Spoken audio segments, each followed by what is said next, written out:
Thank you, everybody, for coming. We appreciate your presence.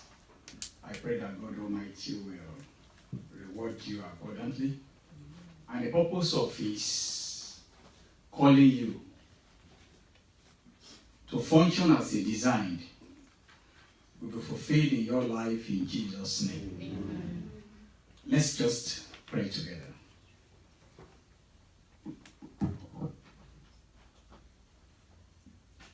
Father, we say thank you very much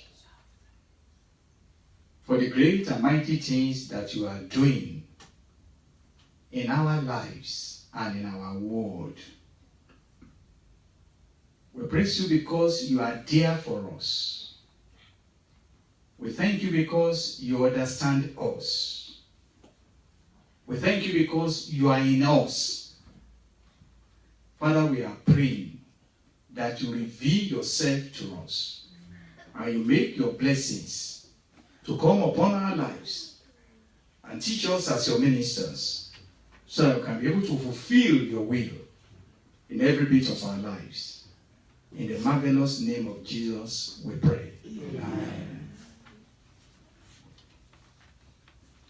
Amen. This evening, for this month's meeting, we are looking at the topic, designer's specification. Designer's specification. The word design shows that somebody made. From what our sister has made us to understand, from a single verse of the Bible that she's been able to,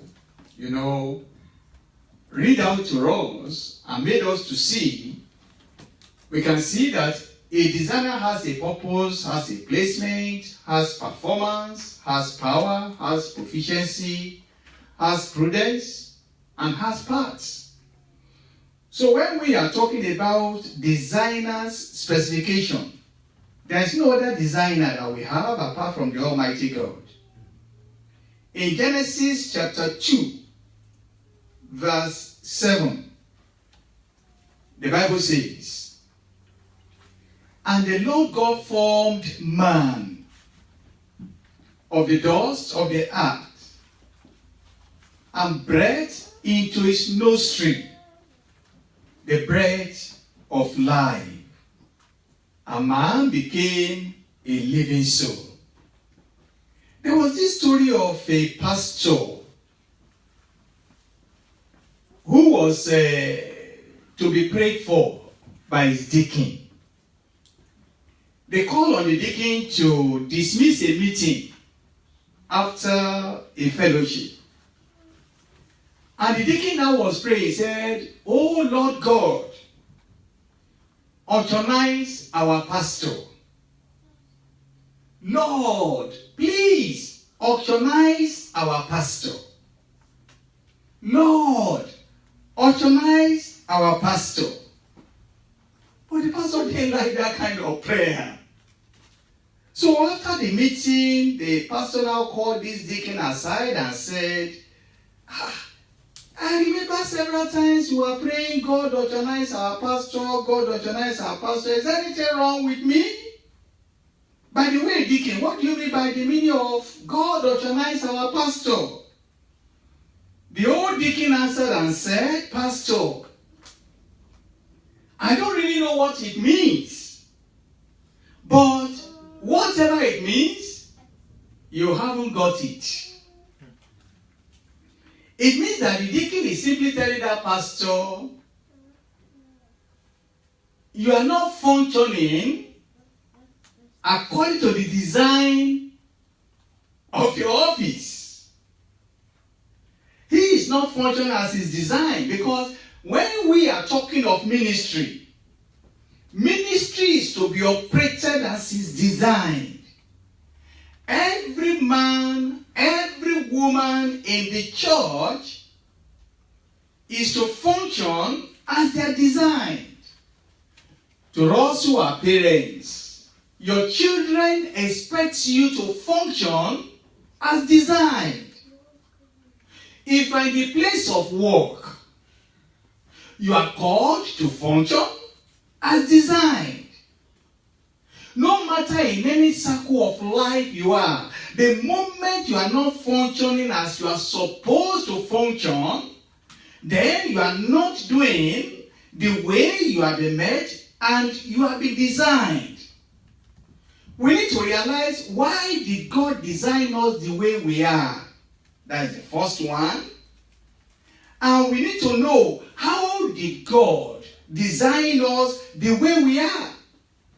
In the passage we have read, he told us that God created man. He formed man of the dust of the earth, and he breathed into his nostril the breath of life, and man became a living soul. That made us to understand that God made man out of the dust of the ground, which talks about his body. He breathed into his nostril, and the spirit of life came into the man. That talks about the spirit of the man. And the Bible tells us that the man became a living soul. It shows that man is body, soul, and spirit. So, when Apostle Paul was talking about it in 1 Thessalonians chapter 5, verse 23, he combined the whole thing together, because Paul said, every section of the body that has been designed is designed to function very well. That is why Paul prayed this prayer, and he said, and the very God of peace sanctify you wholly. I pray God, your whole spirit and soul and body be preserved blameless unto the coming of our Lord Jesus Christ. Paul was simply saying, I'm praying for your body, I'm praying for your soul, I'm praying for your spirit, that every part of you will function as it has been designed. The Bible made us to understand that God made us in his image. So, as God is triune, God the Father, God the Son, God the Spirit, even so, we are triune. We are made of body, soul, and spirit. Now, we need to see what is the difference. The Bible tells us that the Lord God formed man of the dust of the ground. Okay? If God formed man of the dust of the ground, that word formed takes us to the potter's place. The interpretation of that one is that God, like sitting down and molding a potter, molding a clay, and is shaping us and molding us. As you have the children molding the clay and building it up. That is the way it was written. He molded us from the dust of the earth.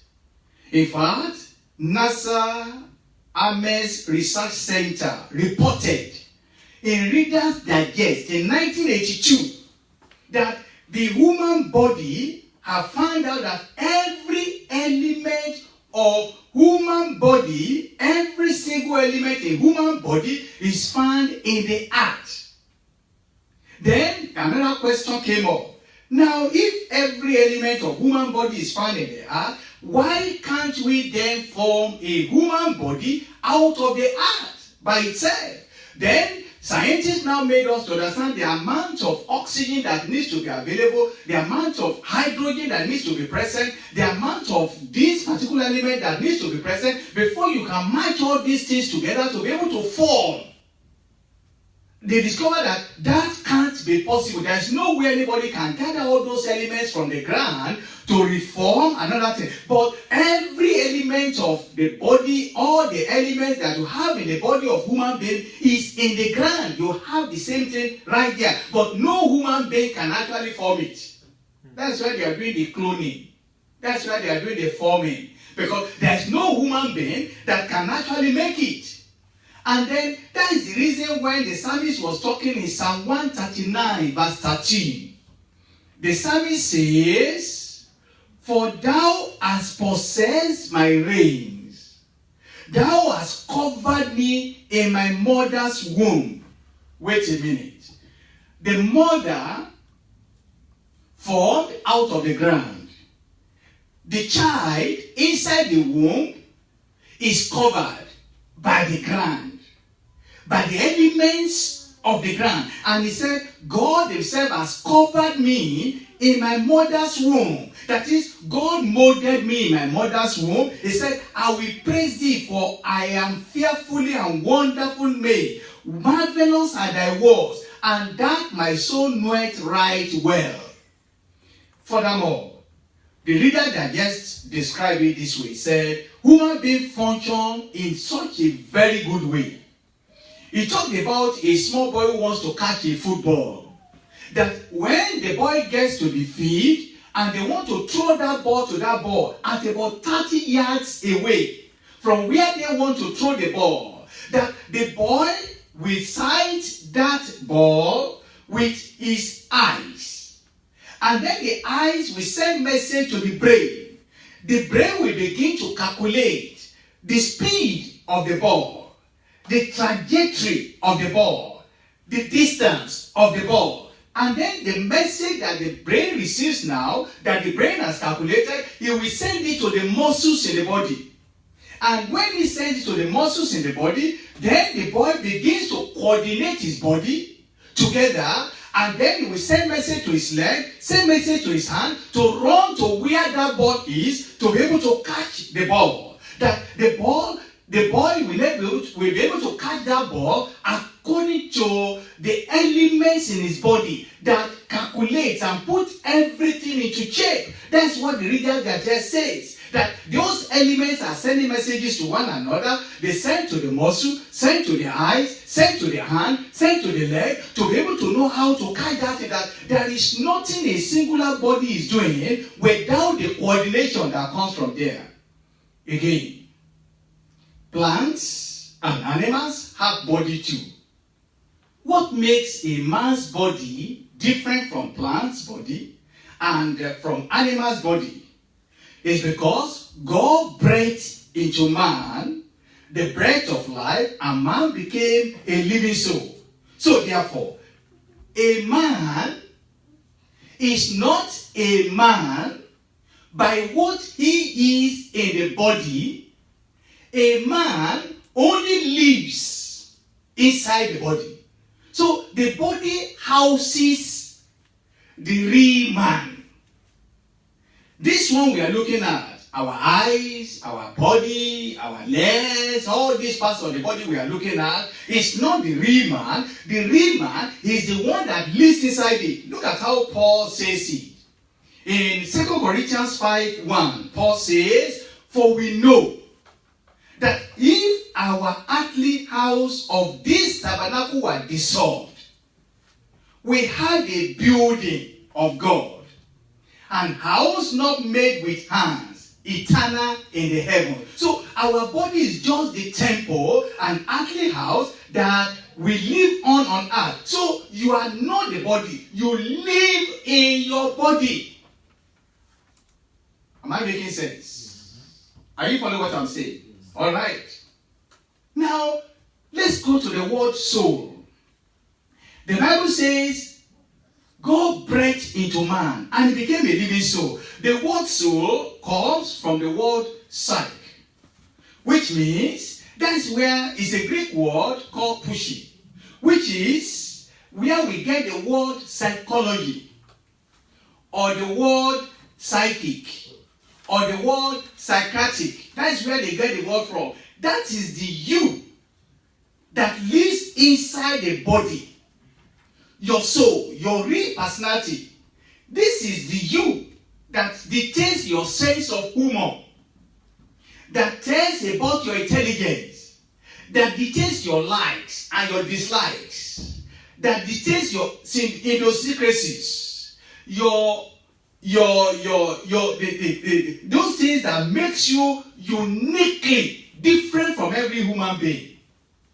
Twins born by the same mother, identical. you discover that their attitude, their behavior, their language, or some things that they do, you see some little, they may look similar to everybody looking at them. But when you look at everything concerning them, they are specific and they are unique.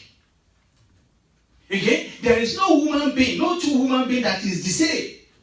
So, the uniqueness of every person is that breath of God inside the man that made him to become a living soul, is that living soul that lives inside the body. So, when we are talking about your soul, we are talking about your mind, your emotion, and your will. In Psalm 27 verse 12, it says, Psalm 27 verse 12 says, deliver me not over unto the will of my enemy. He's simply saying, don't give me to the inner man of my enemy. My enemy that has that plan at the back of his mind against me, don't put me in his hand. For false witnesses are risen up against me, and such as breath out corrective. If you go back to Chronicles, 1 Chronicles chapter 22, in verse 19, 1 Chronicles 22:19 says, now set your heart and your soul to seek the Lord. So you see, it is the heart which is the personality in you, which you house inside your body. It is that one that receives and seeks the Lord.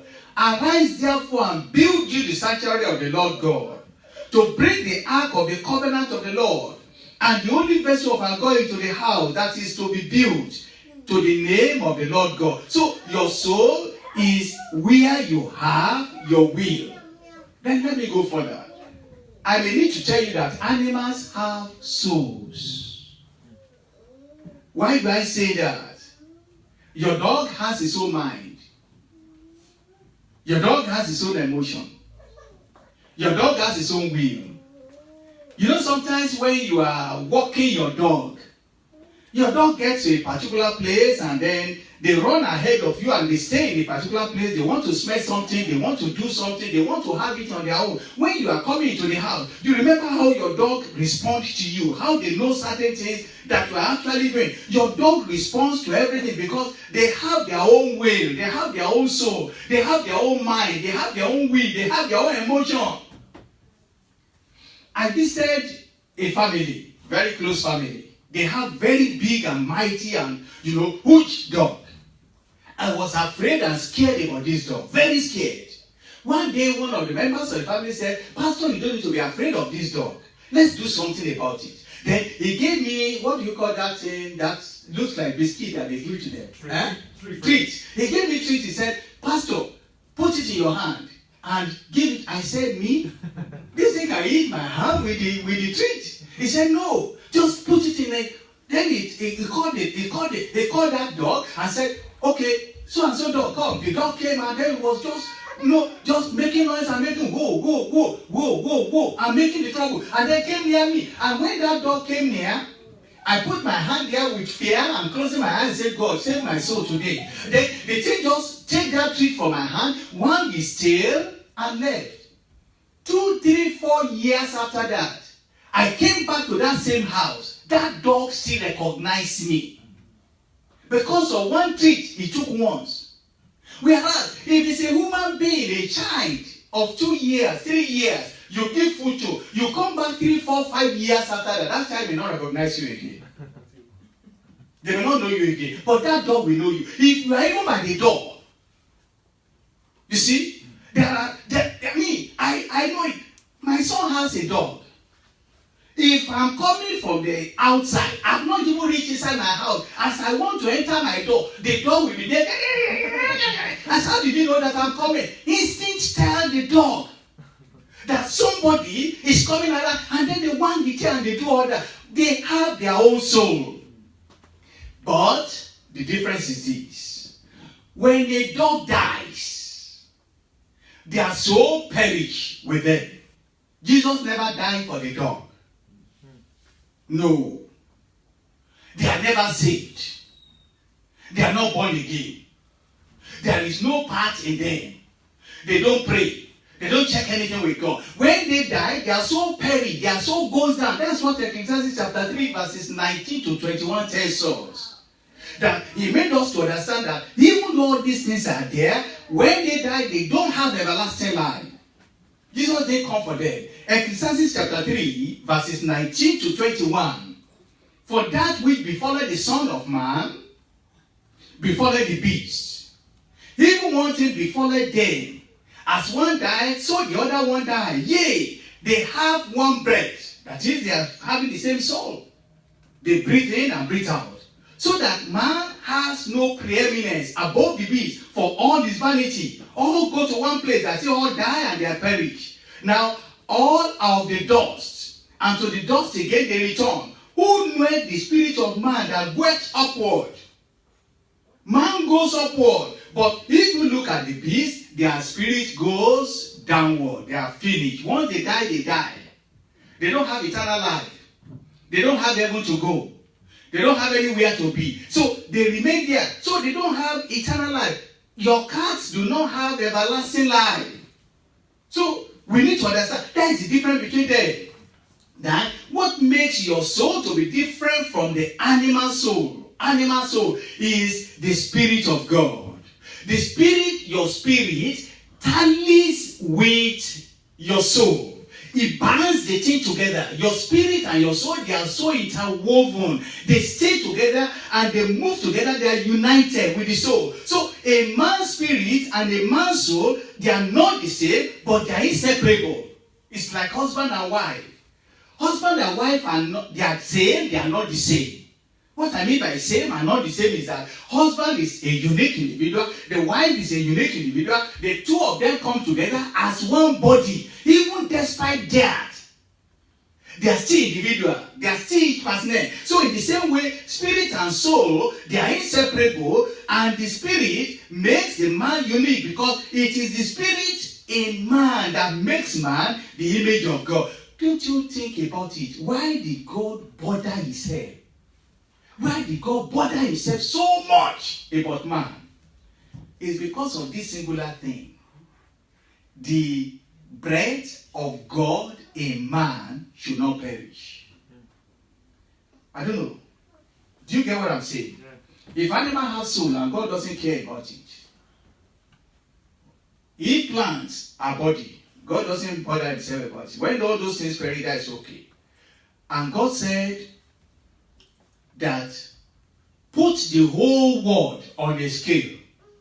It doesn't weigh as much as the soul of a man. It's because of his breath in man. For God to send Jesus Christ to the world to come and die for human beings, not for animals, not for the world, not for the gold, not for the silver, not for the things in the world. For God to have sent his son to come and die on the cross is because of God that is living in man. That's what makes man to be different. Look at what Jesus said in John chapter 4, verse 24. John 4:24. Jesus said, God is a spirit, and they that worship him must worship him in spirit and in truth. So when the Bible says, God breathed into man's nostril the breath of life, God put himself into man. He didn't do that to the animals. God didn't put himself into animals. As big as elephant is, as big as all these animals are, God never put himself inside them. When an elephant dies, he dies. Whatever dies, he dies. But man, he lives forever and ever because God is right inside him. So you see the difference now between plants, animals, and man. Now let's go to the dynamics. What makes man to be different? With your body, now I'm making the analysis. With your body, you have the heart consciousness. You know what is around you, the physical world around you. That's with your body. Your hand, your eyes, your nose, your mouth knows what is going on around you. But with your soul, you have the self-consciousness. That is your mind, your emotion, your will. And it is the world within you. The body. You interact with the world around you. with the soul. You have the word within you. And it is the word within you that will interpret the world around you. Please get me right. Your body interacts with the world, with the physical world around you. Your soul is the word inside you. And the word within you is what you will use to interpret the world around you. And that is the psychological part of you. The way you reason, the way you look at things, the way you understand things, the way you react to people, the way you talk to people, the way you respond to people is the word within you that is reacting to the world around you. Then, when it comes to the spirit is the God consciousness in you, which the animals don't have, because you are made in the image of God. So, we need to realize that the Bible has made us to understand, Jesus told us that God is a spirit. And they that will worship God must worship God in spirit and in truth. Let me tell you something. When your body is right and functioning the way it's supposed to function, you will be healthy. When your soul is right and is functioning the way it's supposed to function, you will be happy. When your spirit is right and is connected with God, you will be holy. So when your body is right, you will be happy. You will be healthy. When your soul is right, you will be happy. When your spirit is right, you will be holy. It therefore means there is nobody that can be in the right spirit and live an unholy life. That means anybody who has the right spirit will not commit sin. Anybody that is living according to the will of God will live in holiness of life.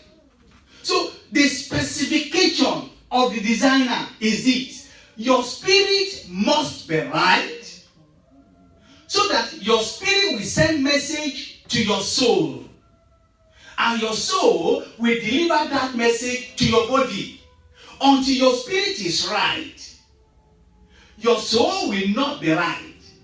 And the moment your soul is not right, it's going to affect your body.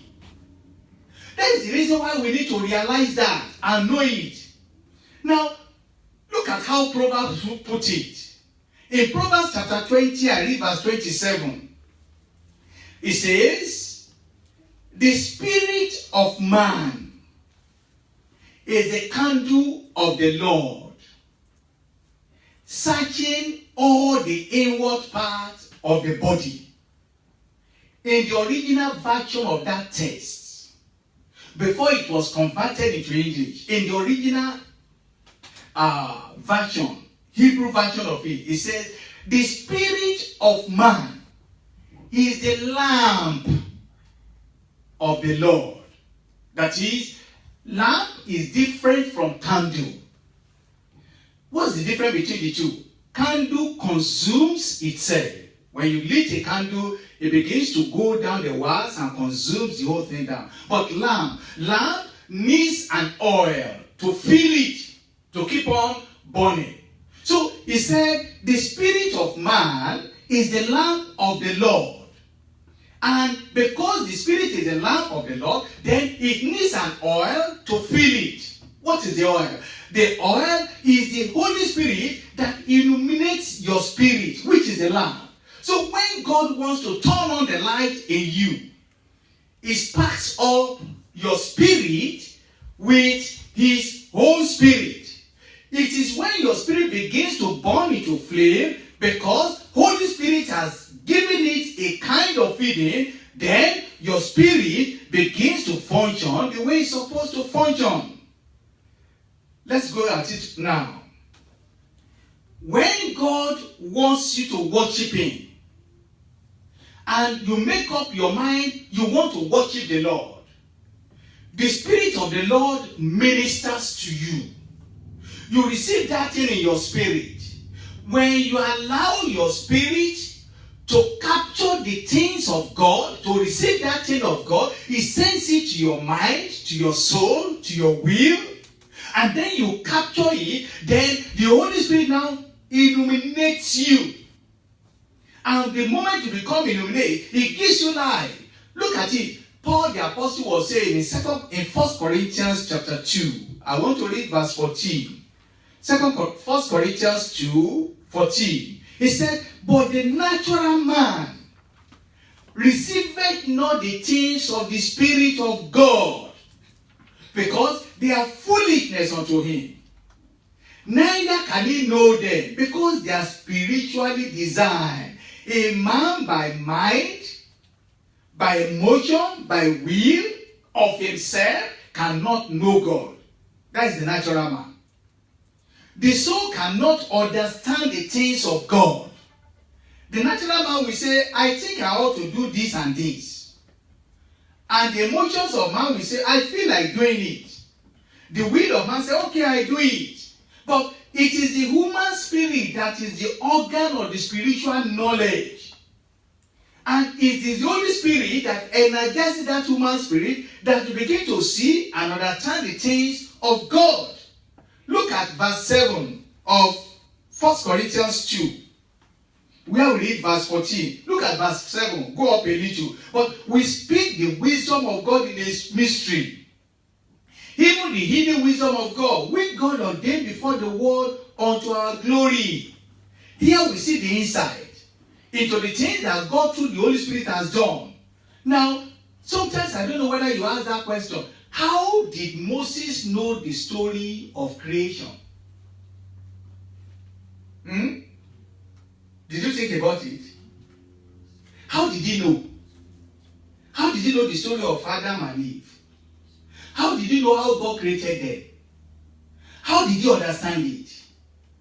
Even though we know, Paul tells us that all scripture is given by the inspiration of God. Yes. How did he know? The thing came to his spirit by the revelation of God. He was able to understand it and he was able to put this thing down one by one. This is the area where theologians are having problem with the Bible. They say, how did he know? How did Moses know?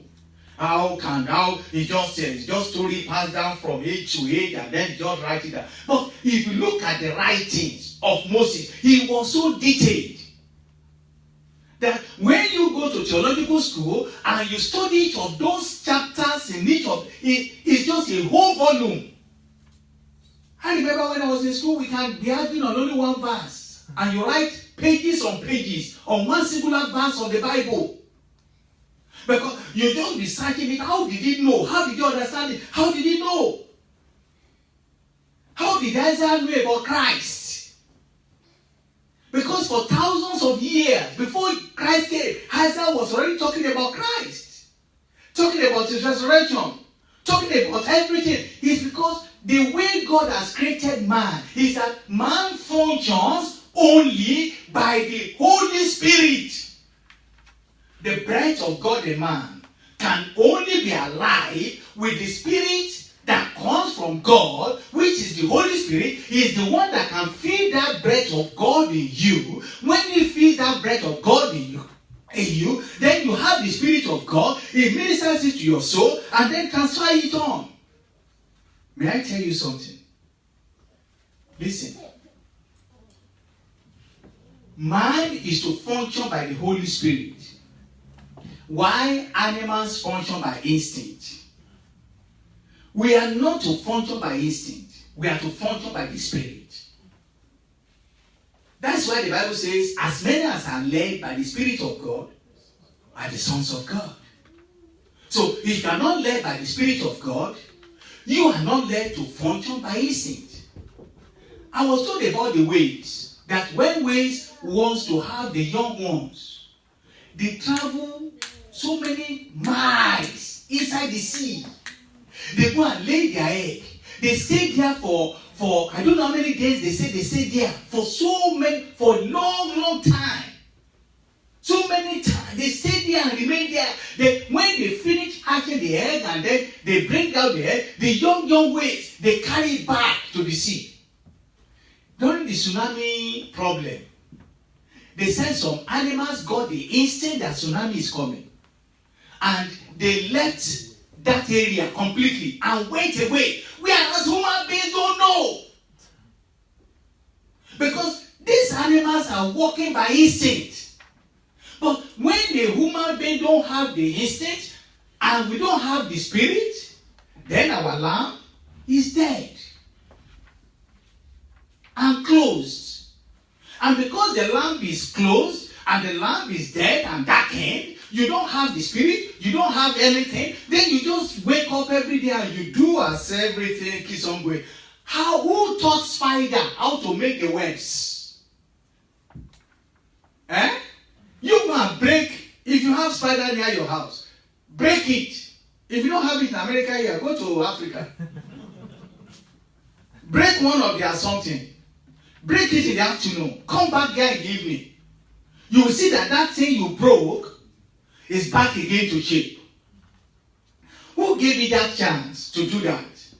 Because they walk by that. The beavers, they go and build a dam. When the salmon fish, when they want to spawn, they said, in fact, you'll be looking at it because sometimes fish, we eat fish.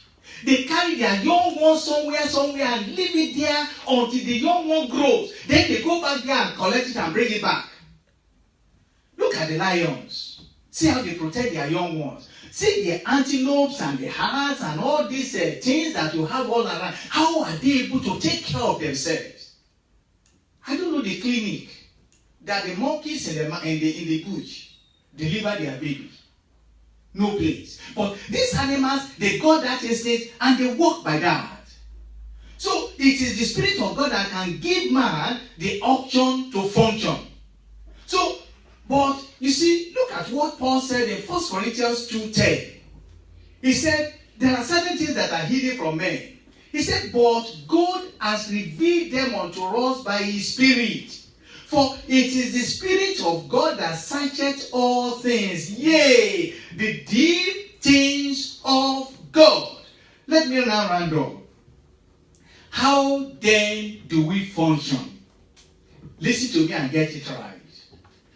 When we get saved, God put his spirit back into human spirit. Then the candle or the lamp of the Lord begins to burn inside. We become illuminated inside. And we know intuitively the things of God. Because the Spirit of God is ministering to us. We know the things of God. We follow the things of God. When the Holy Spirit speaks to the human spirit will speak to the mind. That is to our emotion, to our will. So the mind and the emotions and the will speak to our body. They speak to our eyes, they speak to our ears, they speak to our feet, they speak to our countenance, speak to it. And the body goes out to live that life in the world. And the body shows the life of the Lord Jesus. And that is exactly what we are supposed to do. So the body is the soul, the body is the house of the soul and the spirit. The soul is to be under the leadership of the domain of the spirit. And the body is to be under the leadership of the dominion of the soul. And the Holy Spirit speaks to the human spirit. And the human spirit speaks to the soul. And the soul speaks to the body. And the body now goes out to express the life that the Spirit of God has spoken unto him. That's how we are designed to function. We are having problem in the church because many pastors and many leaders are behind the pulpit whose lamp is quenched. No light. They don't have the oil. Many people are even born again. Many pastors behind the pulpit are not even born again. And because they are not born again, they don't even understand the things of God. So there is nothing that illuminates their spirit. And nothing transfers the things of God to them. And because they don't receive the things of God, they remain like that and do things in a carnal way. They do things in the way that looks so difficult, so terrible and bad. Go everywhere. Look at what is going on all over the world. Terrible issues are happening. Terrible things are coming up. In the church I attended today, the minister there told us today about the evils that are going on in churches. Things that are happening everywhere. It's because many of those people who are behind our pulpit, they are not illuminized. The spirit is not working. Since their spirit is dead, no oil to feed it, there's nothing to feed to their soul. The soul has nothing to feed to the body. Then take it now, brethren. Take, for example, in a church, in an assembly. Maybe there is no light with the pastor. Or let's take it this way. There is light with the pastor. Only the light of the pastor is burning. Just a little at a time. He doesn't not have the Holy Spirit to fill it in. And such a pastor is having a congregation of about 20, 30, 40, 50 people. And these 50 people, none of them has light on. You will know how easy it will be to lead such a congregation. That's why we are having all these rancors we are having in the church. That's why we are having all these rebellions we are having in the church.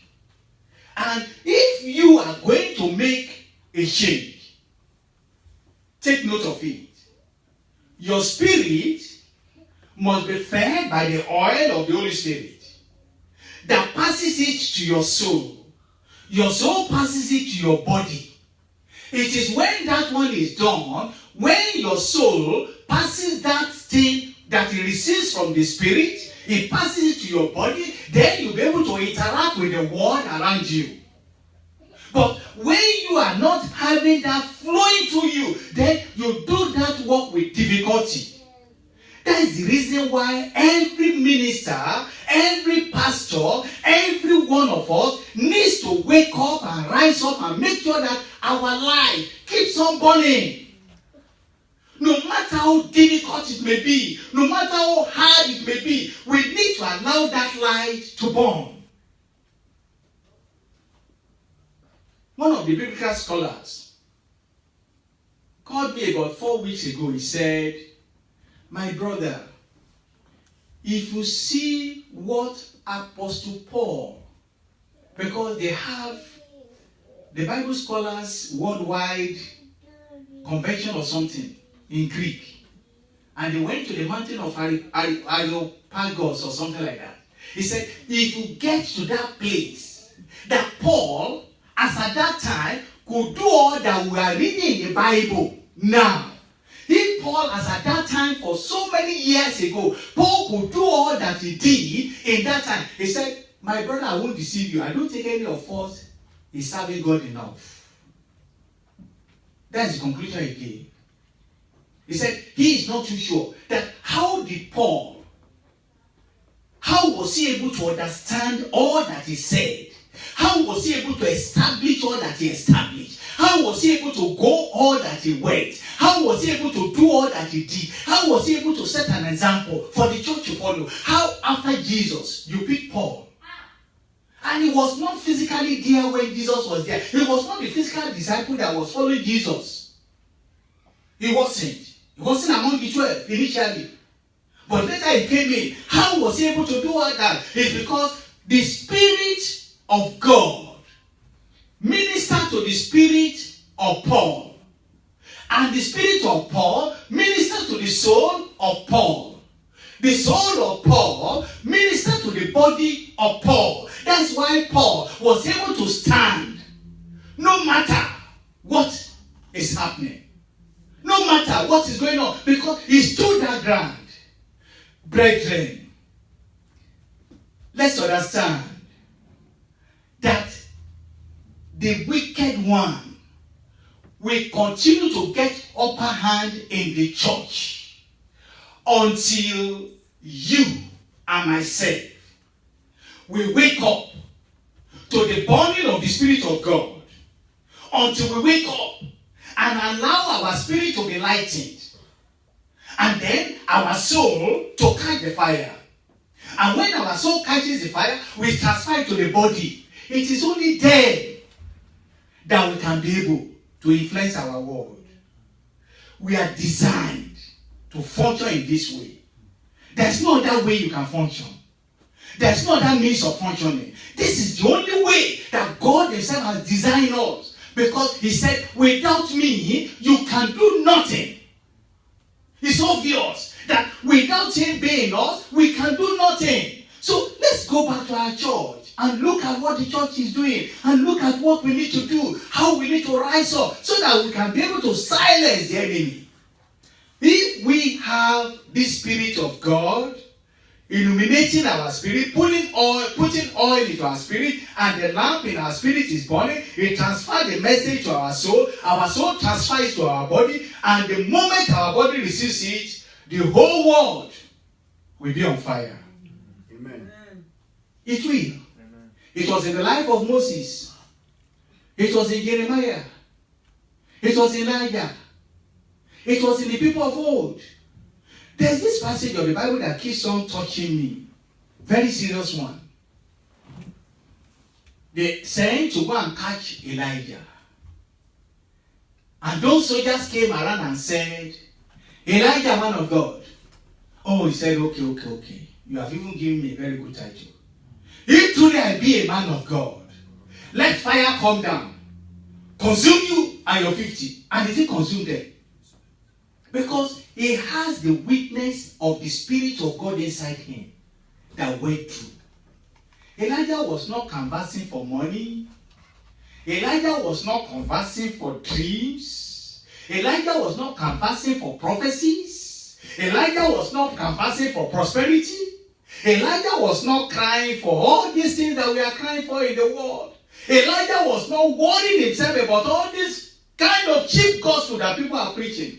Elijah was standing and declaring, if I be the man of God, and all that God is waiting for in this last day is that if he could find a man whose spirit will be lightened, whose souls will receive, whose body will stand, then the church can be saved.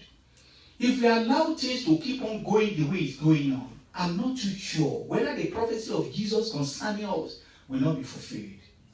He said, I fear that when I come, if I will ever find faith on earth, I pray that God will find you. Amen. We are going to spend just a few minutes now as you call on our sister to please come over here and help us to pray, asking God to please visit us. God, illuminate our spirit so that we can be able to function in the way that God himself has chosen for us. Let's bow down our heads as we pray.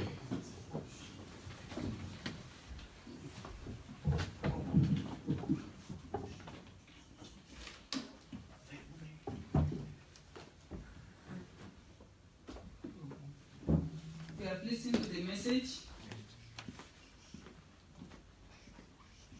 God is our designer, and he has specifications that we need to follow.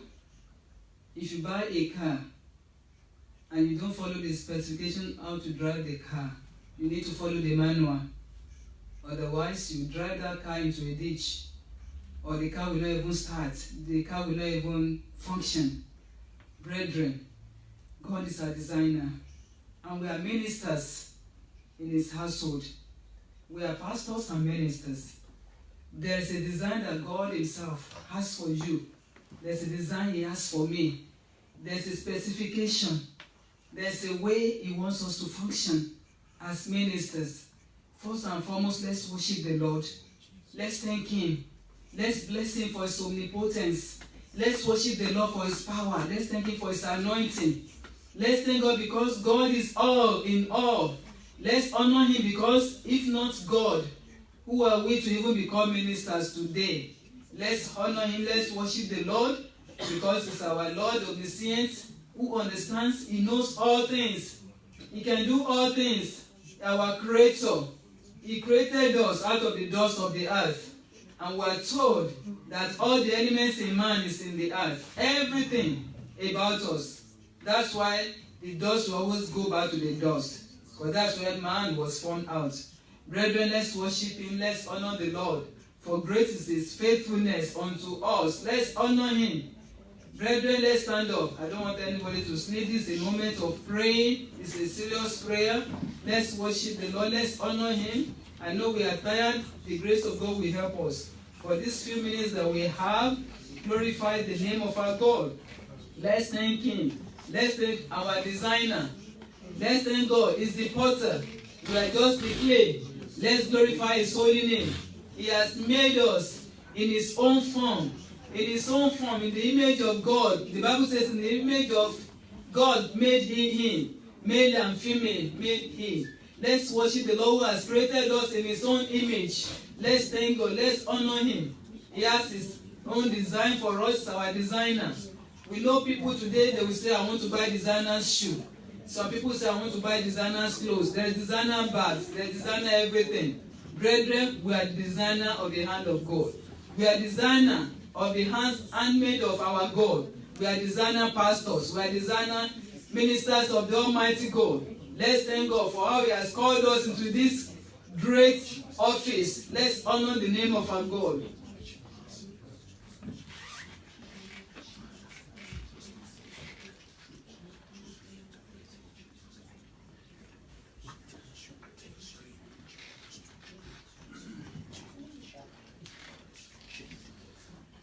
In Jesus' name we pray. We know from all that is going around us, many of our pulpits have been desecrated. There are many pastors that are preaching their own gospel. Many pastors have left the gospel of the Lord Jesus Christ. They are following fables. They are following fashions. They are following things of this world. They are following the standards of, that's the way they do it now. That's the way they run the churches now. Let's run churches like this. People are not following the design of the Almighty God. Brethren, I want us to pray that God in any area, that I personally as a pastor, I'm desecrating the pulpit of the Almighty God. Let's pray, God, I'm so sorry. I'm so sorry. Are you preaching your own gospel? Is it what the Lord has given you that you are preaching? Are you following the design of the Almighty? Let's pray that, Lord, please have mercy upon me. In any area, I'm not following the standard of your word. In any area, I'm not following the standard of your Holy Spirit. Is it what the Spirit has put into you that is transferred to your soul? And is it that what you are transferring to the body, which is the body of Christ? Brethren, how are you feeding the body of the Almighty God? Are we following the desire of the Lord? Let's pray that the Lord Almighty will help us today. His grace is sufficient for us. Brethren, let's pray for these few minutes we have. Let's cry unto our God.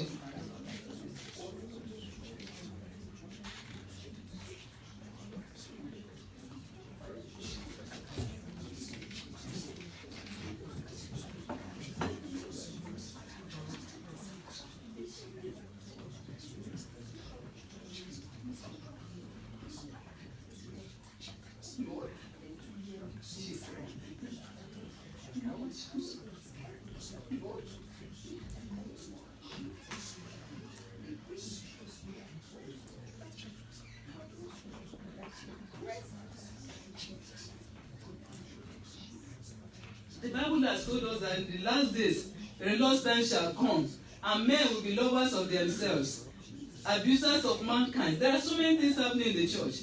Pastors abusing the brethren in the church,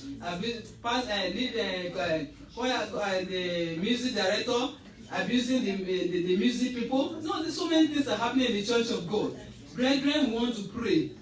We don't know what is happening. Sometimes we don't even know what is happening in our churches, in our ministry. We don't even know. Something's behind our nose. We don't know what is going on. We want to pray that God Almighty will have mercy in our churches. The Lord will help us purge our churches. Because sometimes one person's sin is even affecting the whole church. It's affecting the growth of the church. It's affecting the height of the people. We want to pray, oh Lord, purge our church. Please, Lord, purge our church in any area. Purge us of every form form of impurity. And let it start with me, Lord. Let it start with me. Let's pray. Let it start with us. Is there any impurity? Holy Spirit is able to reveal to us. Is able to reveal to us. Is there any area of disobedience? Holy Spirit is able to reveal to us. Because God Himself, He said, will not strive. He said, Spirit will not strive with man. He will not strive with us. If He has told us something, if He has shown us the design, if He has given us a specific direction, He's not going to strive with us if we fail to obey Him. Let's pray that God, please start with me. Start with me, Lord. Let us pray.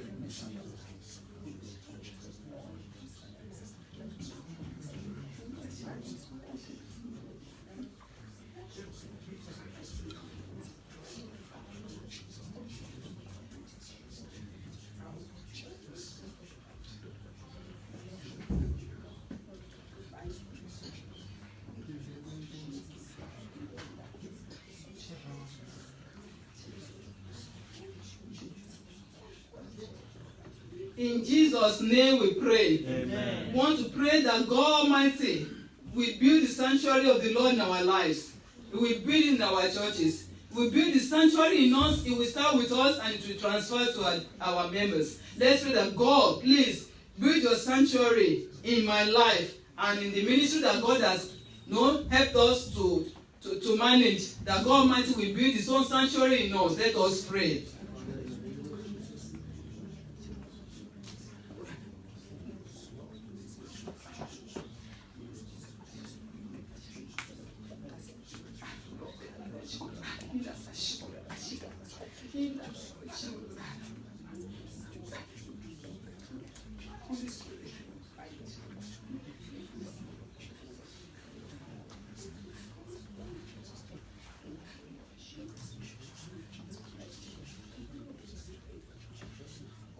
Let's pray, let's pray, let's pray. Let's pray as ministers. I know we are tired, but this is a very crucial moment. Let's pray that the Lord Himself will help us.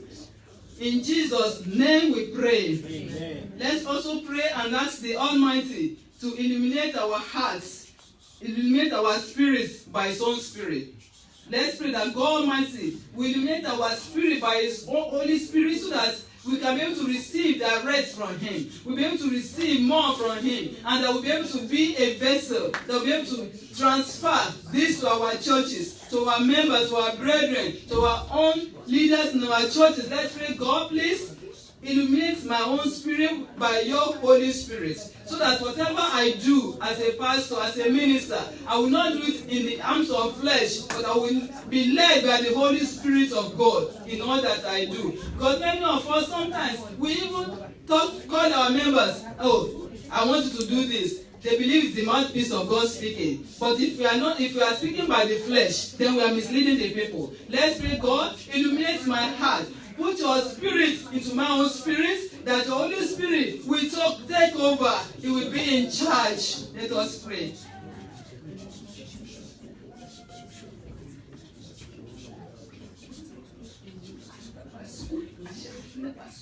In the name of Jesus.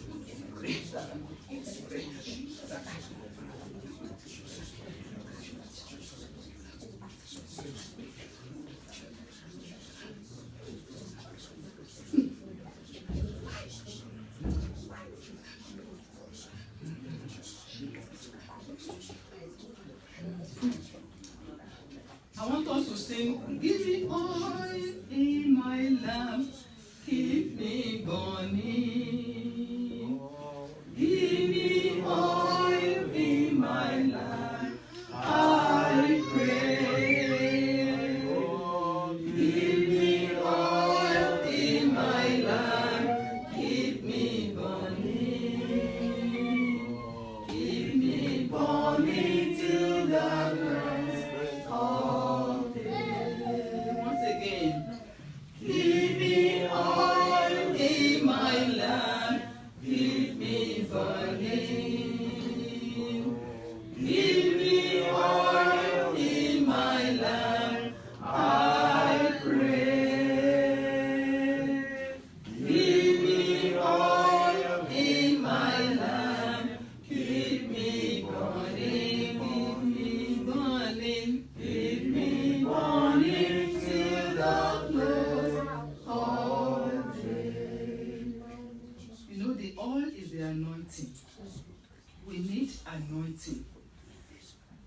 The word of God says it is the anointing that breaks the yoke.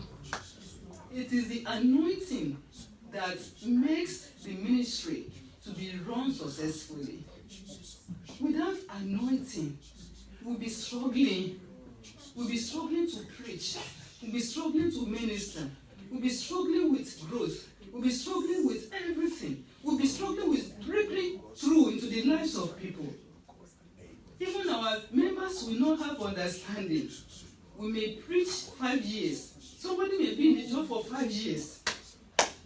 Because the specific anointing has not reached that person's life. Brethren, we don't want to have such members. We don't want to have members that are in the church 2-3 years, they don't understand what salvation is, and yet we preach it all the time.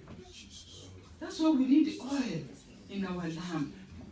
We need the anointing of the Holy Spirit that will give us this breakthrough.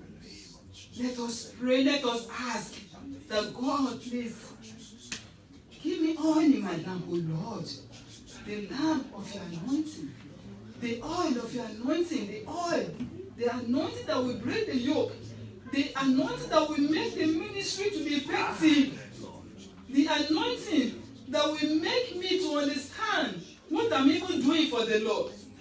Some pastors don't even understand what they are doing themselves. Some are confused. Some, because of problems of life, they are not stable themselves. And because they are not stable, how will they stabilize other people? Let's pray, God, please help me, Lord. Let's ask the Lord. He's ready to help us. Because this work is not for us, it's the Lord's work. We are just there. We are just there as vessels of the Lord. Let's pray that God will put oil in our lamp. It will give us anointing. The special anointing for breakthrough. Brethren, let's ask the Lord. He's ready to help us. Because it's His own work. He sees into our hearts. He knows our faithfulness. He understands us more than we understand ourselves. As long as we have surrendered our all unto Him, He's ready. He's ready and He's willing to help us. Let's pray for the oil in our lamp today. That the Lord Almighty will help us. That there will be a breakthrough in our ministry. There will be a progress. There will be a success in our ministry. Let's pray that God will give us intervention. There are so many areas we are asking direction from the Lord. There are so many areas in our ministry that we don't know what to do. There are so many areas in our ministry that we are even confused, don't know where to go. Do we go left or right? Do we go forward or we move to the south or north? We don't even know what to do. We need God at this time. We need help. Many times we realize that we need help. But only God understands our plight. Let's tell the Lord, let's tell Him, let's ask for this oil in our lamp today.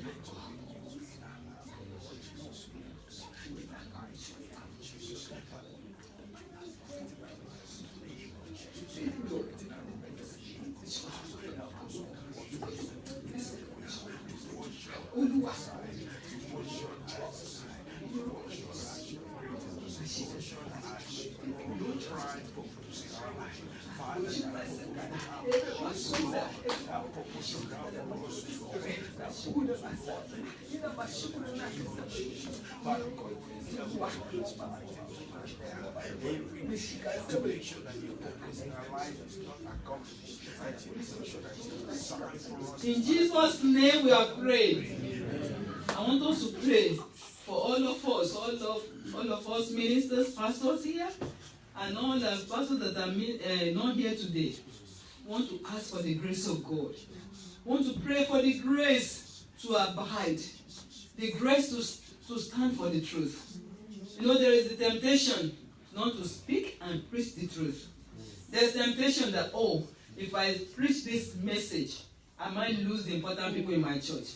People that are giving money, people that are donating, people that are available. I might offend them and they might leave. That's a temptation for you, brethren. You want to pray, God, give me the grace to obey you, to preach the truth and to stand for the truth. There are so many people in our churches that we need to counsel and advise and put right.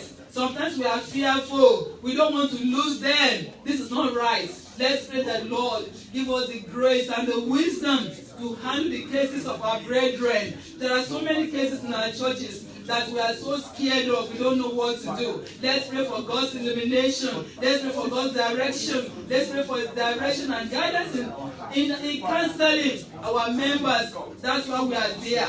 That's why we are there at such a time like this. Let's pray for the grace of God. Let's pray for the grace to obey God in our ministry. God, you are the mighty God.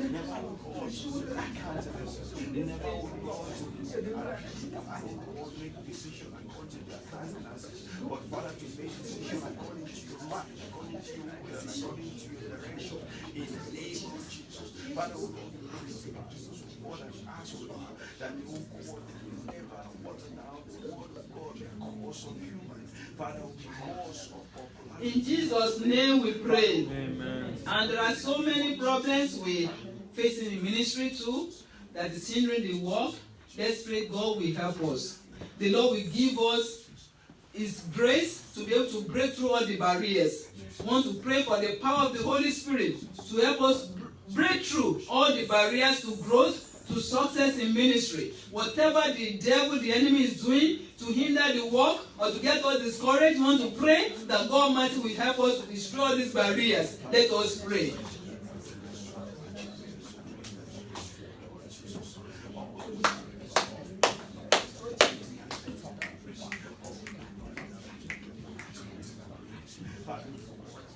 In Jesus' name we pray.